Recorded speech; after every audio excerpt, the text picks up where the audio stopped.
বিশ্বের সবচেয়ে বড় দেশ, যেখানে শীতকালের তাপমাত্রা -60 ডিগ্রিরও বেশি নিচে নেমে যায়, কিন্তু গ্রীষ্মে সূর্যাস্ত যায় না। কল্পনা করুন, একদিকে মস্কোর চকচকে আলো, অন্যদিকে সাইবেরিয়ার অসীম তুষারপাত। দেশদ্বীপের এই প্রথম ভিডিওতে আপনি জানতে চলেছেন রাশিয়া কতটা বড়, দেশটিতে কেন এত শীত, আর সবচেয়ে মজার বিষয়, দেশটির 75% ভূমি এশিয়ায় হওয়া সত্ত্বেও দেশটিকে কেন ইউরোপীয় দেশ বলা হয়। আর জানব রাশিয়া কেমন দেশ, দেশটির জীবনযাত্রা ও প্রাকৃতিক বৈচিত্র্য ইত্যাদি। রাশিয়ার আয়তন হল 1,70,98,242 বর্গ কিলোমিটার। এটি পৃথিবীর মোট ভূভাগের 8 ভাগের 1 ভাগ, অর্থাৎ পৃথিবীর সমস্ত স্থলভাগকে যদি 8টি ভাগে ভাগ করা যায়, তাহলে এর 1টি ভাগ রাশিয়ার দখলে। পৃথিবীর দ্বিতীয় বৃহত্তম দেশ হল কানাডা, এর চেয়েও রাশিয়া দ্বিগুণ বড়। রাশিয়াকে যদি বাংলাদেশ ও ভারতের সাথে তুলনা করি, তবে দেশটি বাংলাদেশের তুলনায় 130 গুণ এবং ভারতের তুলনায় 5.5 গুণ বড়। এর মাধ্যমে ধারণা করা যায় রাশিয়া কতটা বড়। রাশিয়া এত বড় হওয়া সত্ত্বেও এর জনসংখ্যা খুবই কম, মাত্র 14,35,00,000, যা ভারত বা বাংলাদেশের তুলনায় অনেক কম। জনঘনত্ব মানে কতটা মানুষ 1 বর্গ কিলোমিটারে বসবাস করে, যেটা ভারতের তুলনায় 55 গুণ এবং বাংলাদেশের তুলনায় 150 গুণ কম। এটা শেখায় জনঘনত্ব মানে ভিড় না, এটা মানে স্বাধীনতা, নির্জনতা এবং অসীম সম্ভাবনা। রাশিয়ায় কেন এত শীত পড়ে? রাশিয়ার কথা বললেই আমাদের চোখে ভেসে ওঠে তুষারময় শীতের দৃশ্য, হিমশীতল তাপমাত্রা আর মোটা জ্যাকেটে মোড়া মানুষ। কিন্তু এর পিছনে কারণ কি? রাশিয়ার বেশিরভাগ অংশই উত্তর গোলার্ধের উঁচু অক্ষাংশে অবস্থিত, যেখানে সূর্যের আলো খুব কম পৌঁছায়, বিশেষ করে সাইবেরিয়ার মতো অঞ্চল, যেটা উত্তর মেরুর কাছাকাছি বা মধ্যে পড়ে। এই অঞ্চলে শীতকালে সূর্য প্রায় ওঠেই না, যাকে পোলার নাইট বলে। ফলে তাপমাত্রা -40 ডিগ্রি থেকে -60 ডিগ্রি সেলসিয়াস পর্যন্ত নিচে নেমে যায়। শীতকালে আর্কটিক মহাসাগর থেকে হিমশীতল বাতাস রাশিয়ার দিকে প্রবাহিত হয়। এই বাতাস তুষার ঝড় এবং তীব্র ঠান্ডা বয়ে নিয়ে আসে, যা ঠান্ডা ও শুষ্ক বাতাস ছড়িয়ে দেয়। এই বাতাস রাশিয়ার তাপমাত্রাকে আরও নিচে নামিয়ে নিয়ে যায়। মানুষ বসবাসকারী পৃথিবীর সবচেয়ে ঠান্ডা স্থান, যেখানে শীতকালে তাপমাত্রা নেমে যায় -71 ডিগ্রি সেলসিয়াসেরও নিচে। এটি কোনো আন্টার্কটিকার আইস স্টেশন নয়, বরং রাশিয়ার সাকা প্রজাতন্ত্রের একটি ছোট্ট গ্রাম, ওয়েম্যাকন। এখানকার শীত এতটাই নির্মম যে কান্নার জল চোখেই জমে যায়। ভেজা চুল বাইরে বের করলে ফ্রস্ট বাইট হয়ে যায়, জলের পাইপ ফ্রিজ হয়ে যায় এবং গাড়ি চালাতে হলে ইঞ্জিন চালু রাখতে হয়। এত প্রতিকূলতার মধ্যেও প্রায় 900 জন মানুষ এখানে বসবাস করে। এখানে শাকসবজি পাওয়া খুবই দুর্গম, বেশিরভাগ সময় তারা মাছ মাংস খেয়েই জীবনযাপন করে।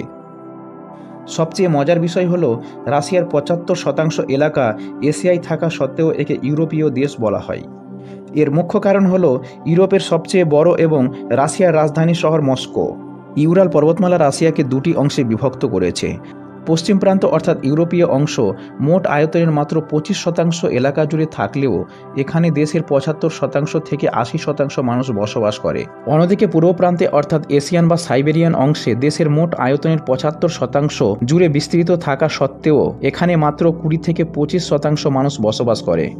পৃথিবীর সবচেয়ে বড় রেলপথ রাশিয়ায় অবস্থিত, যার নাম হচ্ছে ট্রান্স সাইবেরিয়ান রেলপথ। এই রুটটি 9,289 কিলোমিটার দৈর্ঘ্য।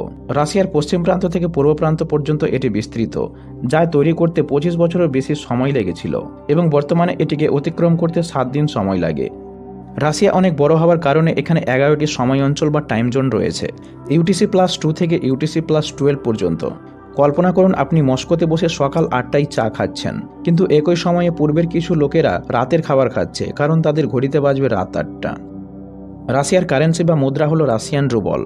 1 রাশিয়ান রুবল সমান প্রায় 0.86 ভারতীয় রুপি এবং 1.26 বাংলাদেশি টাকা। দেশটিতে প্রায় 100টিরও বেশি ভাষা ও উপভাষা রয়েছে, যার মধ্যে প্রধান ও সরকারি ভাষা হলো রুশ ভাষা। এটি রাশিয়ার জনসংখ্যার প্রায় 80% মানুষের মাতৃভাষা। রাশিয়ার বৈকাল হ্রদ প্রকৃতির এক আশ্চর্য সৃষ্টি। এই হ্রদটি এতটাই বড় যে একে সাইবেরিয়ার সমুদ্র বলা হয়।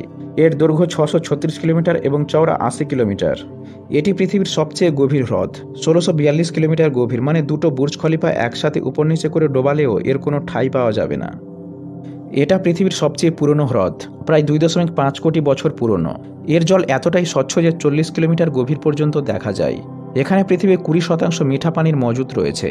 এত পানি যে পৃথিবীর সব মানুষকে 40 বছর ধরে খাওয়ানো যায়। শীতকালে এই হ্রদটি বরফে জমে যায় আর লোকেরা এর উপর দিয়ে পায়ে হেঁটে বা গাড়ি চালিয়ে পার হয়।